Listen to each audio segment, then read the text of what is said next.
Hey everyone! Today, I want to talk about something that's really important for many of us, especially our seniors: Social Security and the Cost of Living Adjustment, or COLA, for retirement, SSI, SSDI, survivors, and spousal benefits. Next year's COLA is now projected to be around 2.57% for 2025, which is quite a drop from the 3.2% we saw this year. Now, you might be wondering, why does this matter so much? Well, COLAs are supposed to help Social Security benefits keep up with inflation. But here's the thing, for many seniors, these adjustments haven't been enough to cover the actual rise in their living expenses. In a recent survey by the Senior Citizens League, about 69% of participants said their household costs rose faster than the COLA last year. And these costs were mainly driven by essentials like food and housing. Now, you see, this trend isn't new. Over the past few decades, COLAs have become less effective at matching inflation. For instance, in the 2000s and 1990s, about 60% of COLAs managed to outpace inflation. But in the 2010s, that number dropped to 40%, and so far in the 2020s, only 1 out of 5 COLAs has kept up. That's only 20%. What's more concerning is the long-term impact of these shortfalls. Imagine you start your retirement with a $1,000 monthly Social Security check.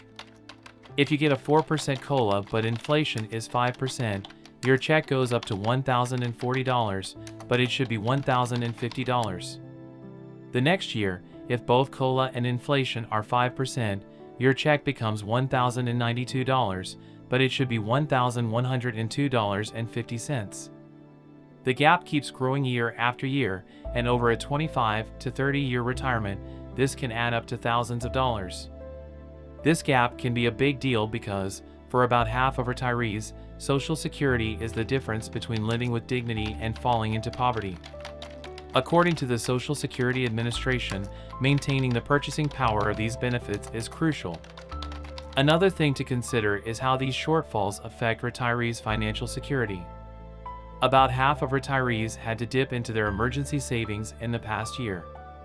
A third visited food pantries or applied for food stamps to make ends meet, and a quarter completely depleted their retirement or savings accounts. So, what's the takeaway here? It's clear that the current system isn't doing enough to protect our seniors from rising costs. As we look towards the future, it's important to advocate for more accurate adjustments that truly reflect the expenses people face.